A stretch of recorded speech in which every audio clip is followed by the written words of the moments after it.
All right, it is now 1 o'clock, so we'll get started promptly here. Welcome everyone to the Marketing Strategies for Urban and Small Farms webinar. My name is Graham Sandersfeld. I'm with the Extension as an Urban Ag Outreach Specialist working under Dr. Kathleen Dellett on the ISU Extension Urban Ag Catalyst Project. This is our second webinar, and we encourage everyone to check out the project at our website, extension.iostate.edu/urbanag, which I'll post a link to in the chat. And we'll also be posting a recording of this webinar soon after it's finished. We're grateful to be joined by Schaefer Ridgway, farmer and NRCS Waterloo District Conservationist. Schaefer is a resident of Waterloo. He grew up in Alabama on a small cow and calf operation his father owned. He attended college at Alabama A&M University, where he received his bachelor's in agribusiness. During college, he started his career with the Natural Resources Conservation Service as an intern in 1998. He has served in many positions, including soil conservationist, Black Special Emphasis Program Manager, and District Conservationist. He has been the District Conservationist in Waterloo, being Black Hawk County, for the past 19 years. Over the last 5 years, Schaefer has developed an interest in and emphasized regenerative agriculture and teaching producers the importance of following the 5 soil health principles. He runs a 3-acre produce farm called Southern Goods, and he runs a cattle operation called Grazing Cattle. Everyone, please wait until the presentation is complete, and then we will have a question and answer portion via the chat, which you can find along the bottom menu of your Zoom window.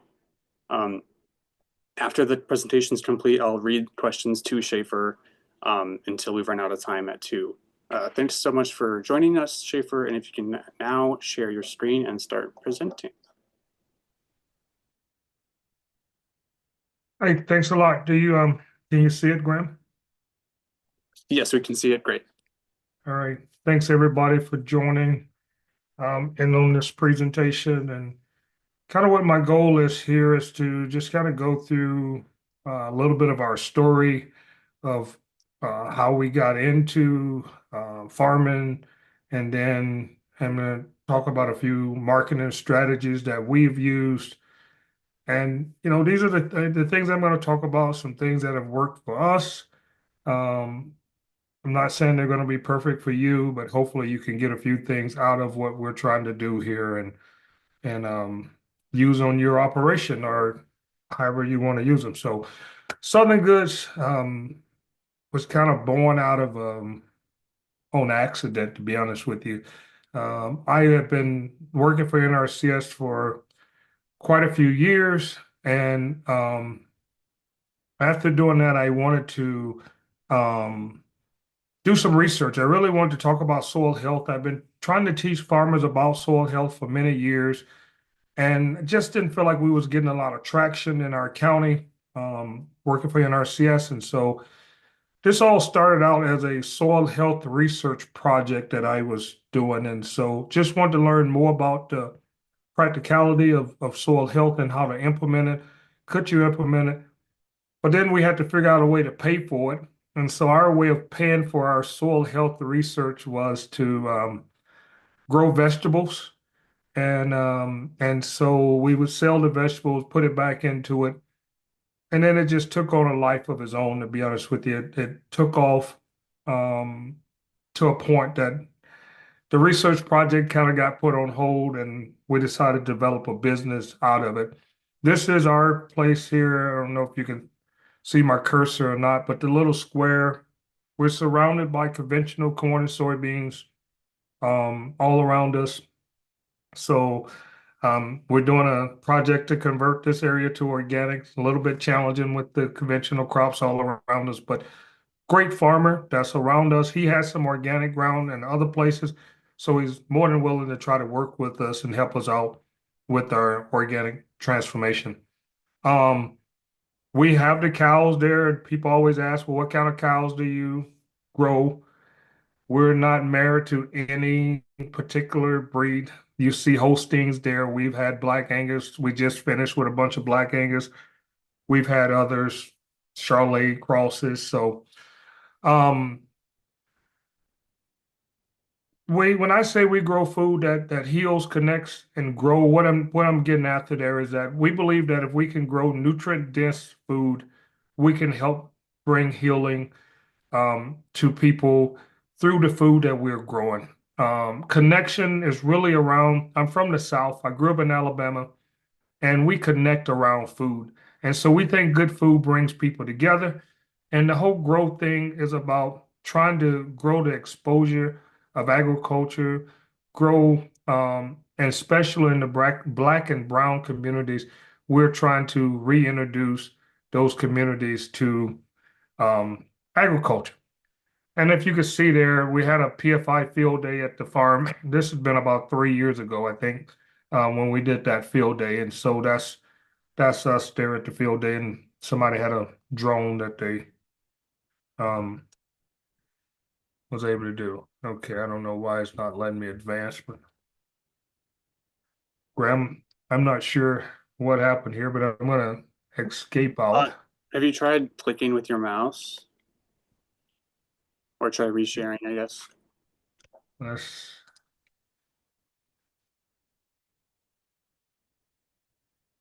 there we go. All right, so our why. As I talked about, our goal was to demonstrate that soil health could be achieved even in vegetable production. We want to provide nutrient-dense vegetables to our community. We want to have an impact on our community, especially with the community health. We serve a lot of African American families, and a lot of those families are dealing with different chronic diseases like high blood pressure, diabetes. We believe having good, fresh, nutritious food can help with those things. And we want to actually be profitable. We're trying to build a business. And so we are not ashamed of the fact that we do want to make money doing this. Because if we're not going to make money doing it, it's just a really hard, labor intense habit that I could be doing something else. One of the other things is that, individuals in our county, about 14% of the people in Blackhawk County are food insecure compared to about 11% statewide. We got 17% of children less than 18 under 18 years old that are going to bed food insecure at night. And so we want to try to do something about that that's part of our why.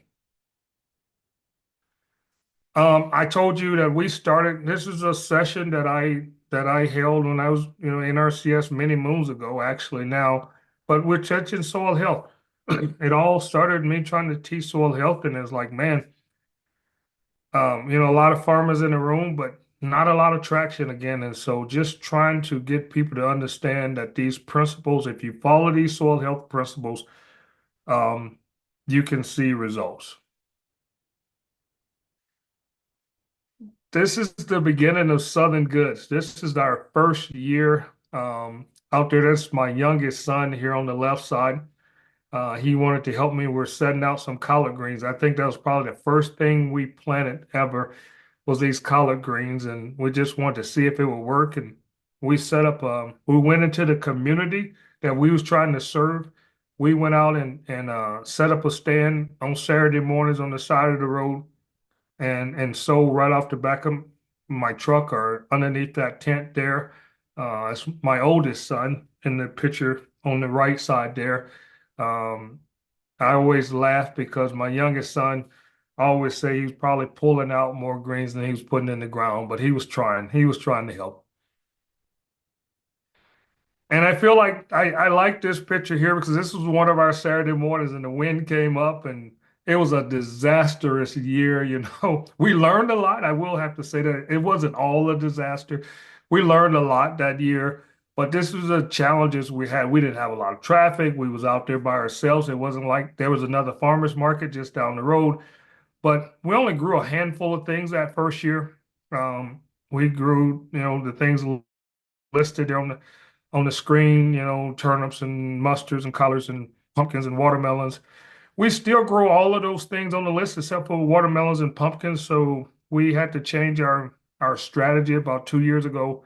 I'll talk a little bit about that later about why we're not growing those things anymore. What did we learn after our first year? Boy, like I said, we had a lot of challenges.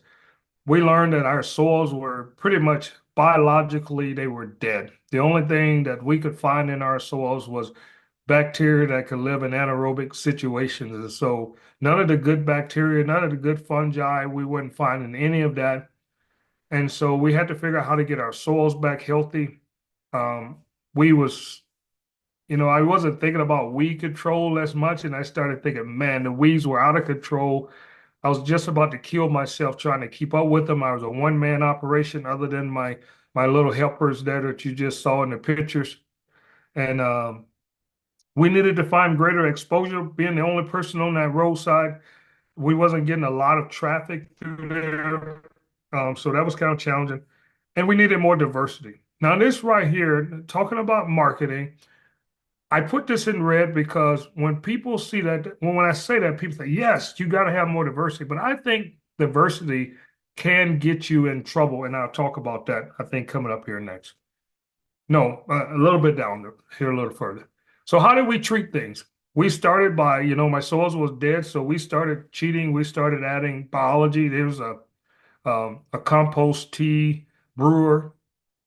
We started buying compost tea and spraying it on our field, trying to get the right life there. And then I put this picture in here because this is our site in 23. We must have done something right. One of the ways that you can measure your biological life is just looking at the amount of earthworms that you might have there. And you can see we have quite a few earthworms have come back to the site. We started looking at two different reasons we started adding rye and cover crops to our mixes is that we wanted the organic matter.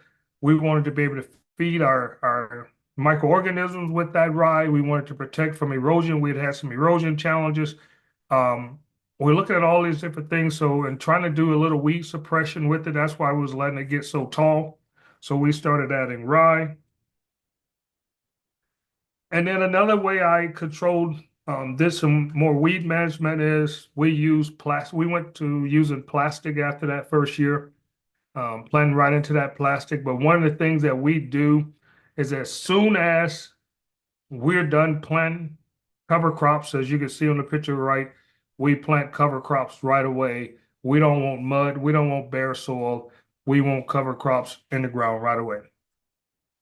And then we diversified. We started growing more. This covered our diversification. It covered our exposure.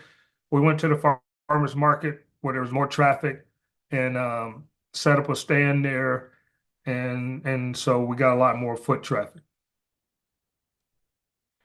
But this is where diversity got me in trouble. Is I heard that word. We got to grow more. We need to have more diversity. And this is actually our plant list from 2021. And I feel like now looking back, like, why did I do that? Because when I grew six things, I feel like I was doing a really good job of growing those things. When I added, and this is probably 30, 35 different things. When I added all these different things, we was chasing way too many rabbits. And to be honest with you, my wife used to say, you've got to learn how to cut back. You're going to have to niche down. And I wasn't hearing it because the very next year I did the same thing. And she was still saying, I think you need to niche down.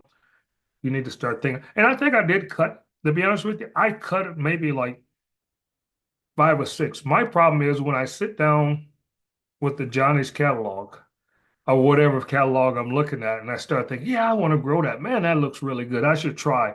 And but I've learned because by 23 we went. This is what we grew in 23 and 24. This is about the same list that we had in 24. Is what you see here.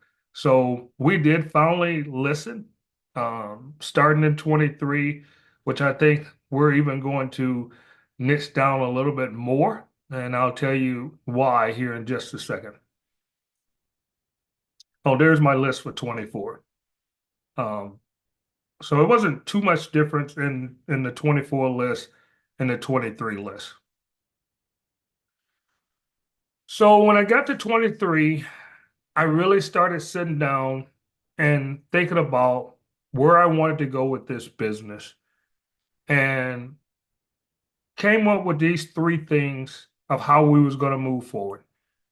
I wanted to grow produce without compromising on the quality of the customer service that we have been known to give. We want a quality product. We want to give good customer service.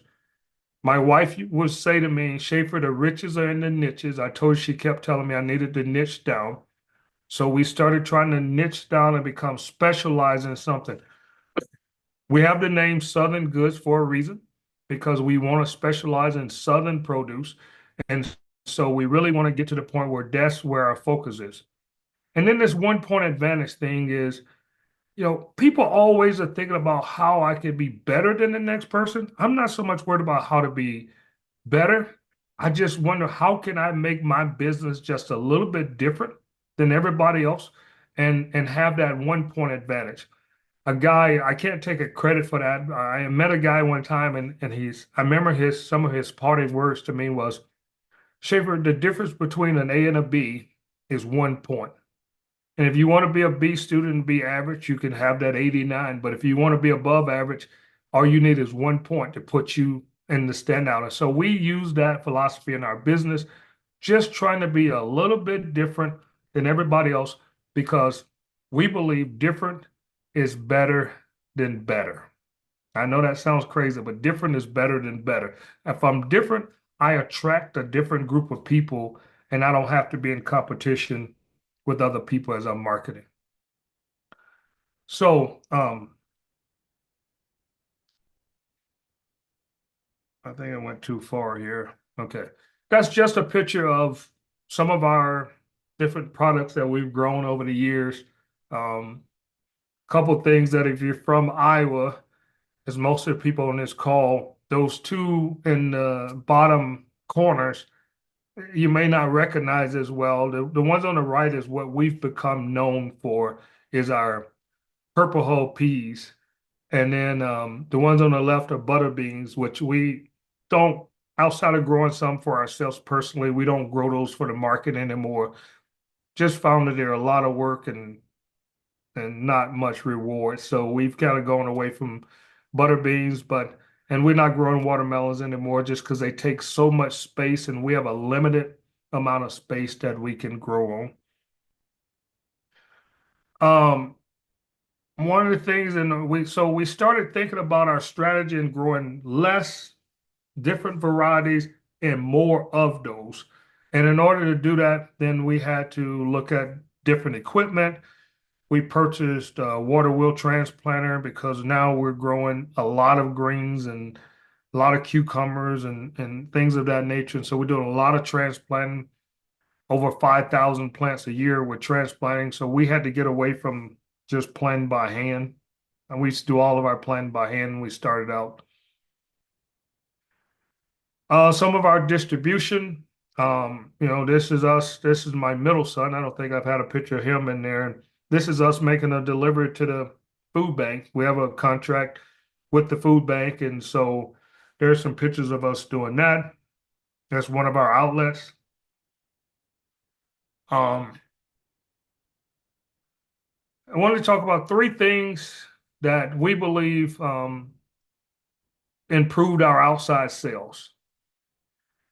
You got to have a story. If you're going to do marketing, you need to have a story and you need to know how to tell your story. And most of the time, you don't have much time to tell your story. But let me tell you how important I think it is for you to know your story and know how to tell your story.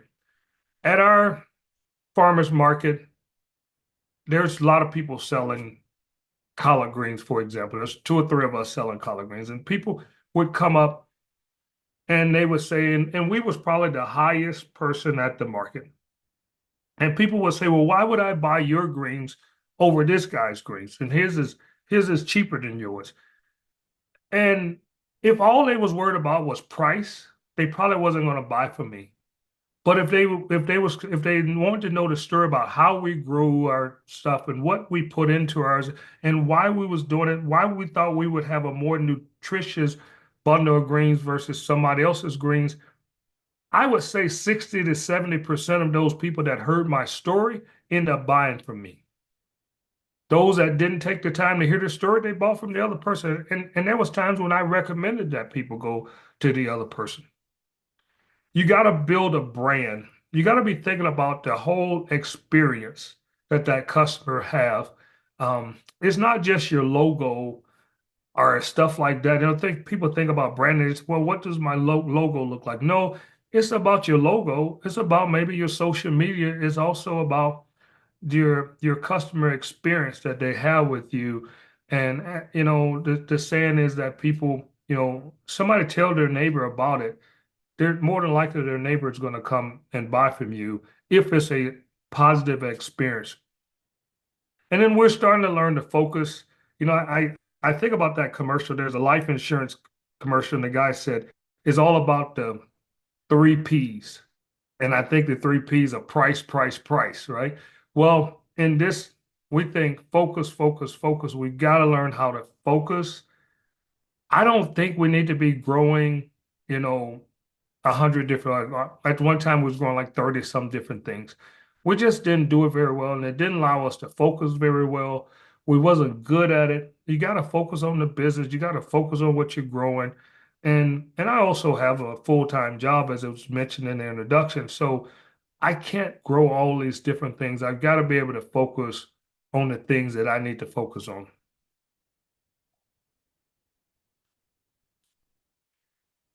I'll just touch on grazing cattle a little bit. This is um as I told you, you see different, these are all different cows we've had different years, and we're not again married to any one particular color. And so our cattle business, we started it actually before Southern Goods, and we direct market all of our beef to customers in our community. We are now, and within the next month, we're going to be launching a website where we can sell off of our website.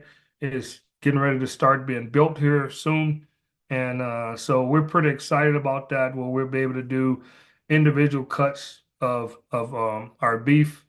But right now we're only doing the quarter halves and wholes, but we'll be able to start selling individual cuts here really soon. We're with a state certified locker. You can see in that picture with my son sitting in that hay ring that Southern Goods wasn't even around. That's the field with that corn in it. That's the field that Southern Goods is farming now, is right there on the other side of that fence. I think I might have touched on a few of these things, but Southern Goods, we market between 10 and 15 fat cattle each year, and we hope to increase that with our individual sales um, this coming year. In 2024, we added chickens to our chicken enterprise. We had these tractors built, and now we move these chickens daily. And so that's a new enterprise that we have with with grazing cattle. So I guess it ought to be called grazing cattle, grazing chickens going forward. 2025, we are um, we've started. We hope to have some of the ground certified in 2025 for USDA organic. And from a marketing standpoint, I don't know any other certified organic produce farmers in my area. So this is that 1 point advantage that I was telling you about. Now, we're not just doing it for that, but from a marketing standpoint, it does give us an advantage to be USDA certified organic. And we're doing a lot of work with Iowa State Extension, with Graham and his crew there, Dr. Kathleen and the crew there at Iowa State. Um, show you how we're marketing our products. Here's some of the things that we're doing to get our products out there. That was a box that I took to a grocery store just to give them some samples of different things that we grew. And so we just took this to the grocery store and said, hey, we want to show you some of the products we have. And we ended up getting into that grocery store as a result of that. Um,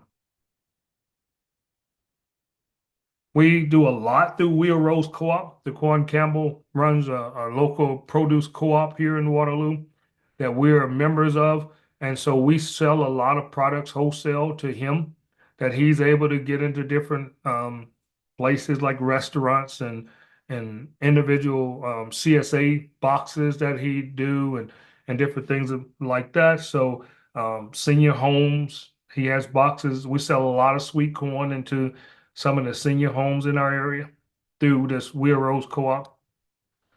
And then again, the website I talked about, we're going to be selling more through that in 2025. Um, some of the challenges, I'm going to wrap things up here in about 2 minutes. So some of the challenges is land access, finding good labor. Weed control is seen to be an always uh, a challenge. Pest control, especially as we move to the organic side of things. But um, I think we got some good ideas going into 2025. Record keeping for us, because I have a full-time job, we've got to figure out a way to just stop and take a lot of notes. We take a lot of pictures, um, but we got to do a better job, especially with the organic certification. We've got to do better with our record keeping. Somebody out there know of a good app to do that with, let me know. Um, yeah, trying to find land. Only 4% of the land intended to be sold to a non-family member. 75% of new farmers are non-relative to preceding farmer and farmlands. And that the challenge with that 75% is, land in my area is 15, 16,000, some as much as 18,000 an acre. It's hard to make that pencil out selling produce. Um,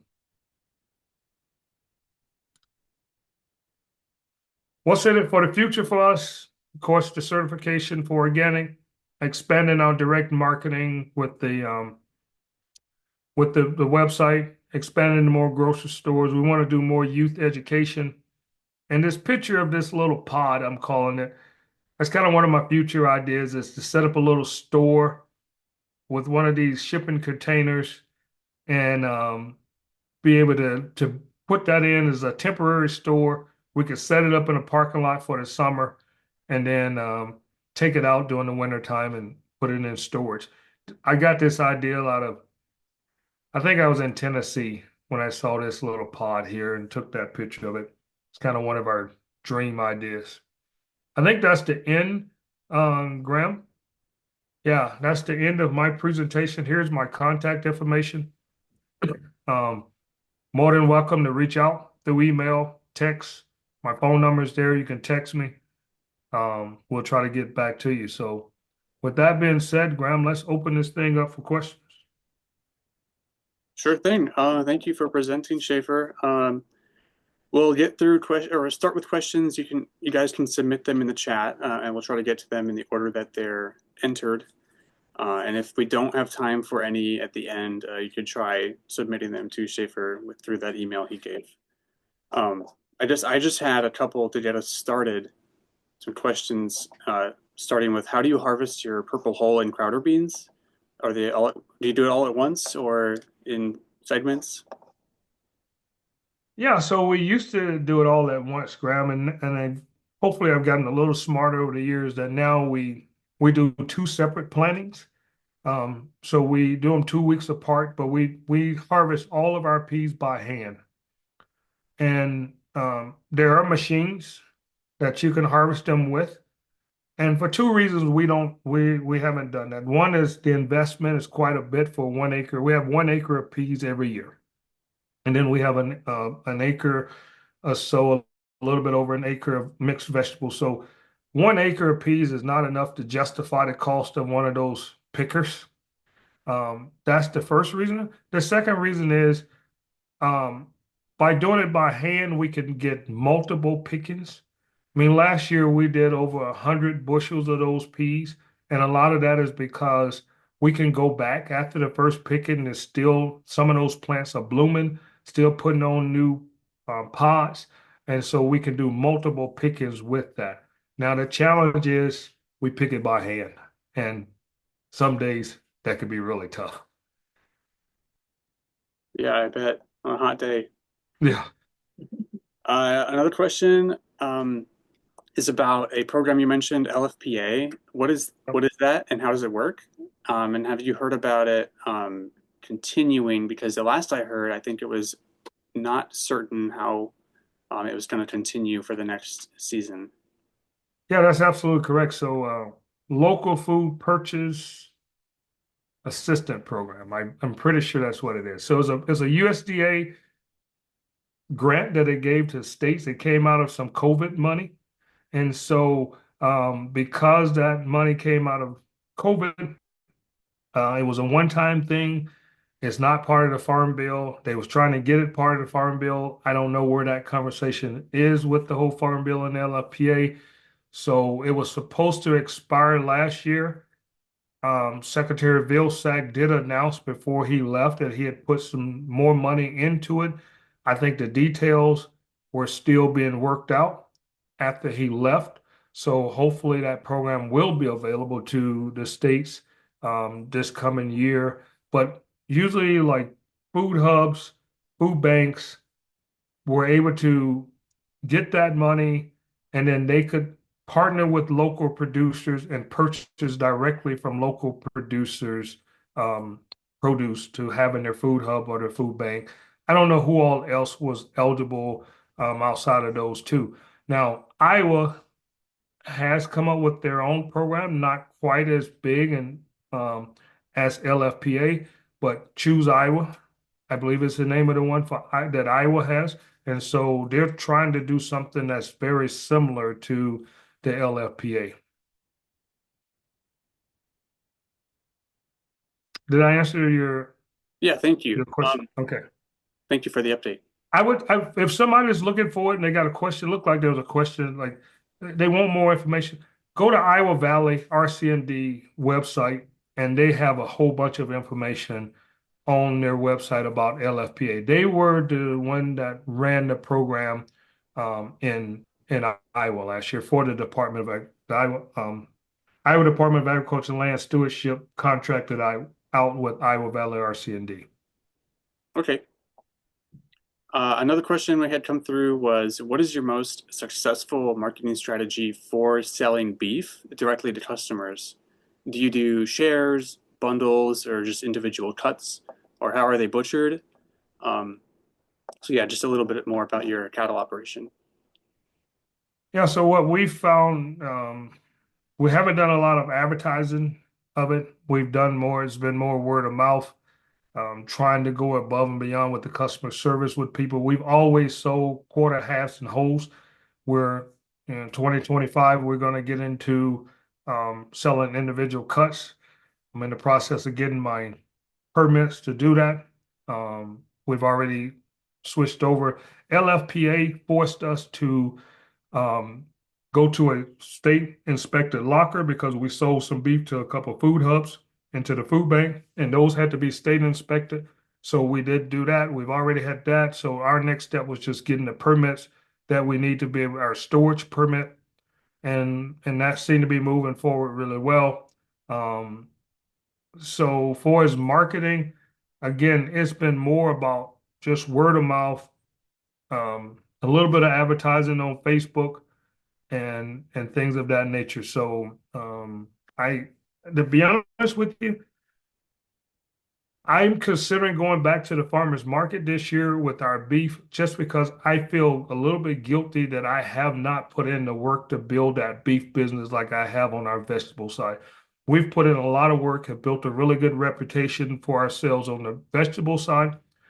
We've been lagging because we just, we was doing 10 cows a year, and that's about all I wanted to do, and that was enough to make us happy. But I think I've been leaving a lot of potential out there with that whole beef side of our thing. So the website is going to be a big step for us going back to the farmers market to market our beef, to get our name out there that people know that we have them.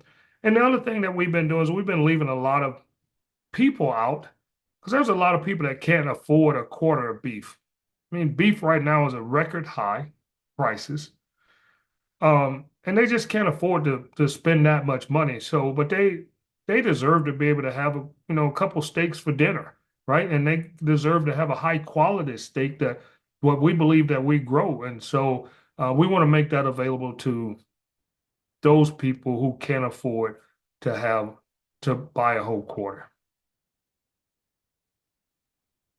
Thank you. And on that note, we had another question or a follow-up that was asking about your organic certification, whether it was or who you're working with and whether it's just your land or is it also your animals? Our animals are not going to be certified. We're just working on the produce side of things.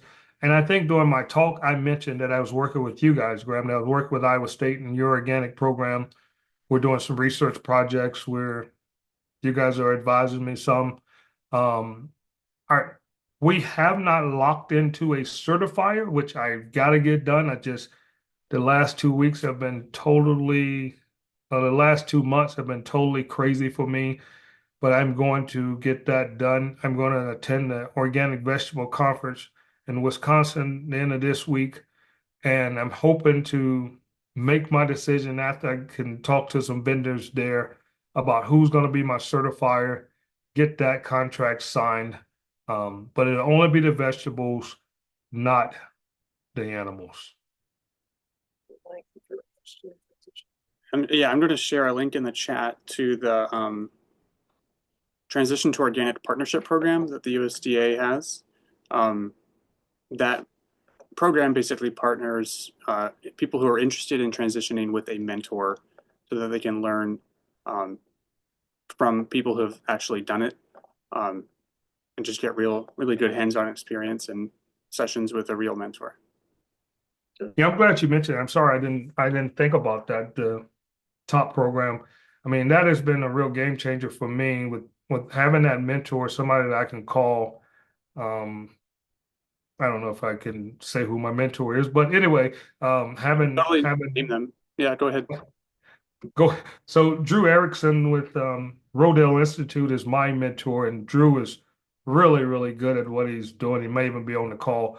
Um, really good advisor, good listener, and he's patient with a guy that's not very good at.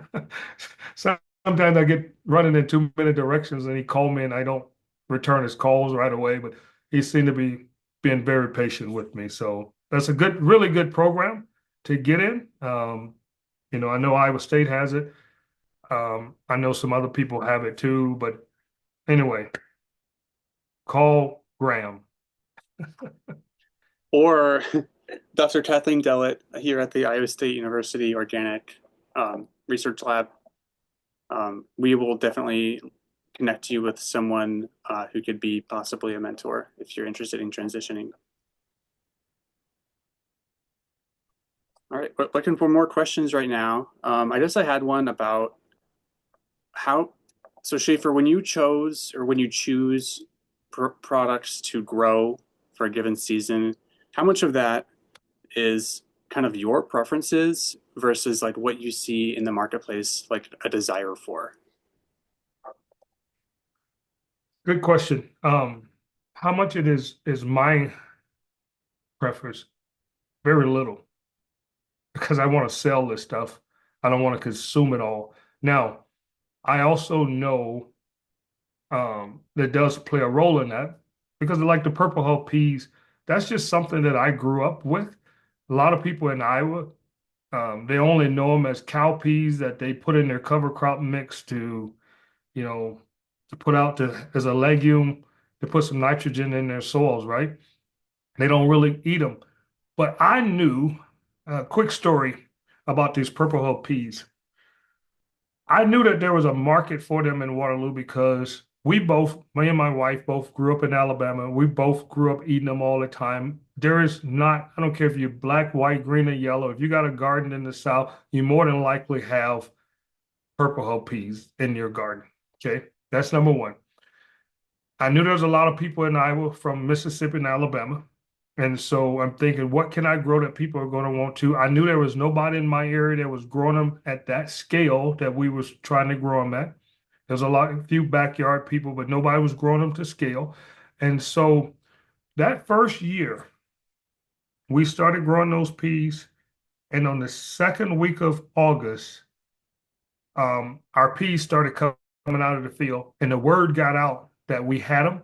And my phone literally never stopped ringing for 7 days a week for 30 days. Every day somebody was calling me asking for, I heard that you have these peas.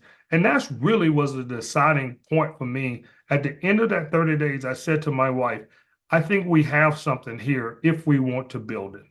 If we're willing to do the work to build it, we can do it. And so um, it's really about knowing your customers and who's in your area and what they want. And again, that's one of the reasons I don't grow tomatoes anymore. Everybody's growing tomatoes. Everybody's got them in their backyard. I'm trying to build a business that could be profitable. Why should I grow tomatoes? Plus, I don't have a high tunnel. So trying to grow a quality tomato outside is very challenging, as people know, right? Because of all the weather elements, all the other things, factors that come into play. And then they don't get ready till late. And by the time you get to the market, nobody wants to pay you for them. So you got to make decisions about what's going to be profitable for you if this is truly a business for you. You know, if it's a hobby, then those are things you probably don't have to think about. But if it's a business, you got to think about what can sell, what other people are not selling that you're willing to grow. Thank you. We had a follow-up question about your cattle. They were wondering what you feed them. Yeah, so our cattle, we don't raise them from birth. We buy them in. We buy feeders, so 600, usually around 600 pounds. We bring them in, and their own grass. They have hay available to them in the summertime if we get short on grass. But then their grain, they mainly grain finished. So we have corn. We have a ration that we feed them that's mainly corn that we're feeding because we live in the Midwest and people like their grain finished beef. So that's kind of been our focus. Um, they're not grass fed. We always say they're pasture raised grain supplemented. And we got as you can see, we have a small area, but it's important to me that we don't have too many cows in that area at one time. It's not going to turn into a dirt lot. We want them to be on grass. And so that might mean that we only can have 5 cows out there at one time. That's fine. We just keep rotating in new cattle all the time. So I'm um, I'm not going to end up with a dirt lot there. It's pretty important to me not to do that. Thank you. And then I had a follow-up about the peas mostly. Do you have any issues sourcing seeds or other unique crops that you grow? Where do you get your starters or your seeds? Yeah, so those that say like the purple hull peas and butter beans, we source a lot of those from Alabama. Um, they are sold pretty much everywhere in local co-ops down there. So I just have family members to go buy them and ship them to me. Is mostly what we do. We haven't found a company yet that will ship directly to us.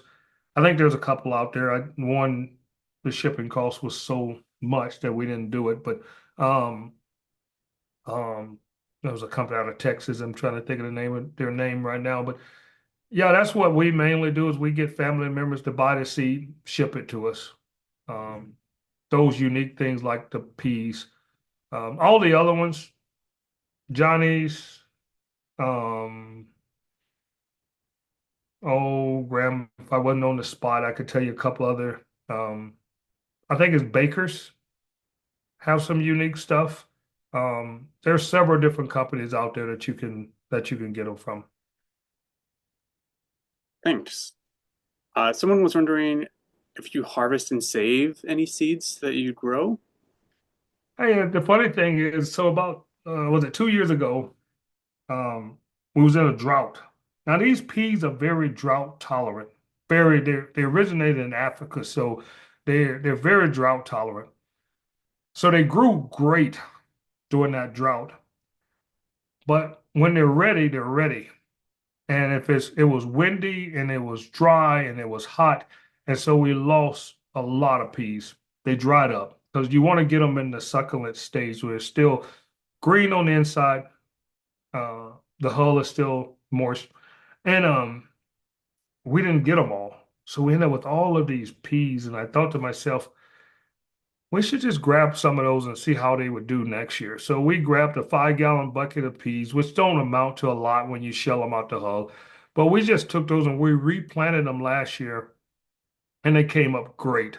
So this year we saved some with that in mind, and we probably have about 30 pounds, which is about enough to plant our acre. So we have enough seed left from last year for our peas to grow them again this year. And I'm wondering by them going through that, will they become more adaptive to this area by growing multiple generations of them?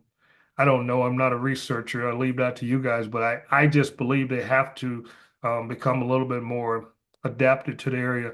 And we do some different, we don't really treat we don't do any treatments of our seeds other than we will sometimes use biochar on our seeds. We'll treat them with biochar. We usually treat about half of them just so we can see if it's worth it to us. So we've done that for the last probably 3 years. Thank you. Yeah, it'll be interesting to see if you can continue to get enough seeds from what you harvest to be able to plant further generations if they have better yields or any other observed improvements over the years. Yeah, I think we will, but my problem is by August, we're running in 10 different directions and capturing that data is where I need a partnership with ISU. Like I'm seeing something in the comments about a pea picking machine.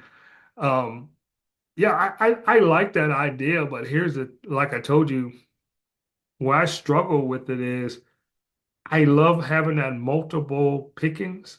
And I think with a machine, it would be one picking and done. If I had 5 acres of peas, I think I would be okay with that. With 1 acre, my first picking may be 60 bushels, but I feel like I would leave that 40 bushels out there that I can usually go back and get over the next couple of weeks after the first picking, just going back through. Um, Last year, like I said, we went over 100 and like 115 bushels on that 1 acre. And it was dry by the end of the year here. I mean, we started out wet and ended up dry. So the drought didn't bother them at all. Matter of fact, it made them produce even more. But I'm still willing. I think I would maybe I can find some more ground to lease and go out and put another acre that we could compare hand picking versus a machine. Mhm. Now, the Just guys that help me pick it will probably be all about the machine. yeah, understandably.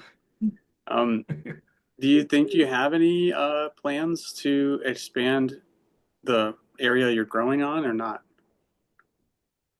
Um, I'm always looking. I'm looking. I love to buy about 10 acres um, close to Waterloo so that I can be close to my market. So we're looking. It's just that uh, I need the price to come down just a little bit.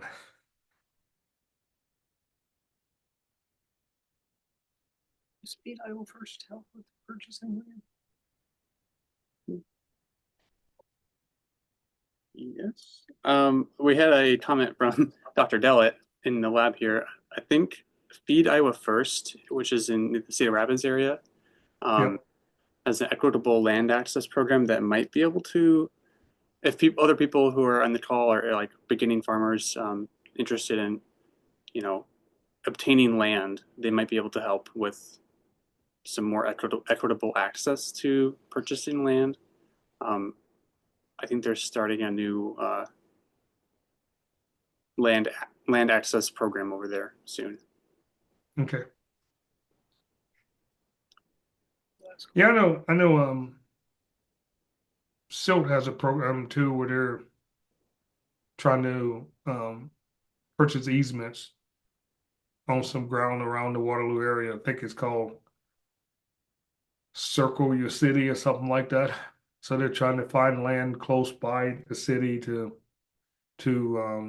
purchase easements and then sell to like beginning farmers.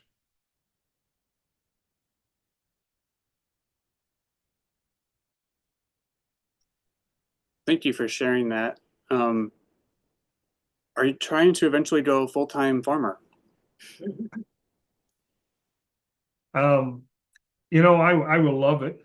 I really feel like um, it would be a great thing. I also have three kids that I want to put through college, and I got a 25-year career that I've had.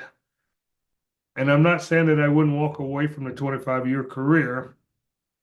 All I'm saying is that it's challenging to do that because you become comfortable with your lifestyle and the fact that I don't want my kids to leave college like I did in debt, right? Because my parents wasn't able to help me go to college, and nothing against my parents. They did the best they could, right? But I took on a lot of loans and stuff like that. And I look at my life and I think, man, where could I have been if I didn't have that debt coming out of college, right? So I want to really help them and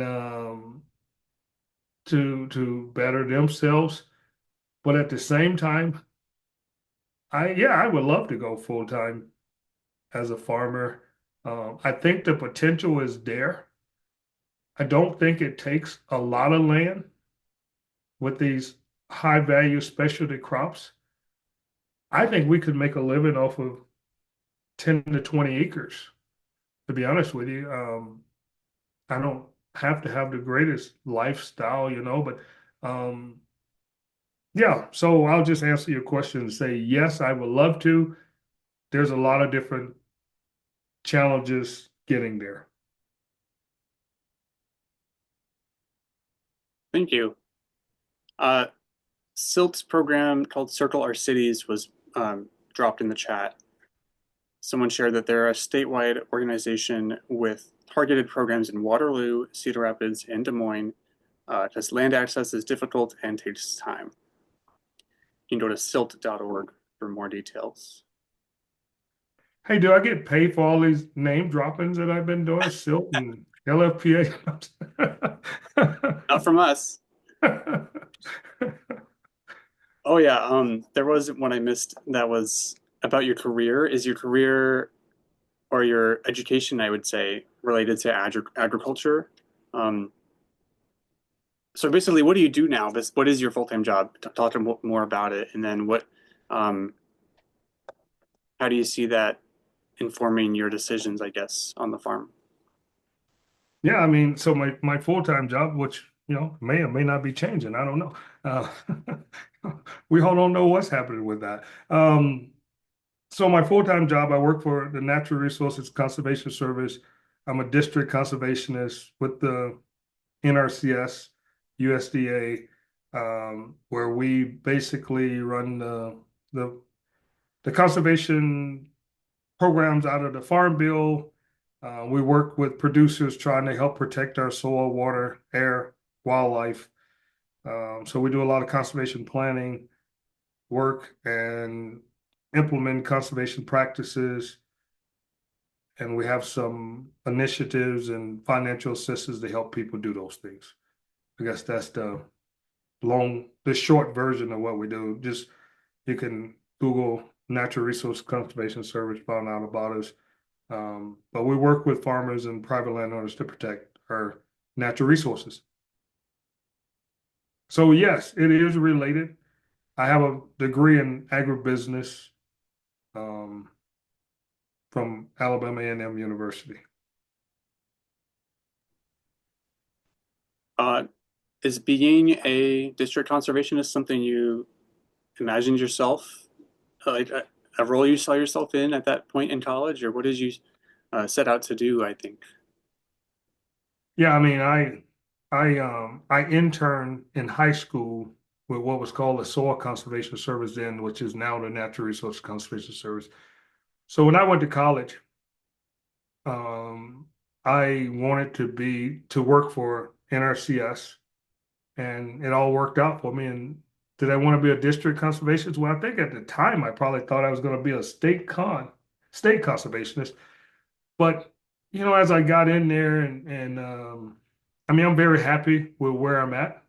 I've had many opportunities to get promoted, to move, to do all these different things, and I am very content with where I'm at right now. I feel like I'm doing what I was called to do, so I have no issues with where I'm at.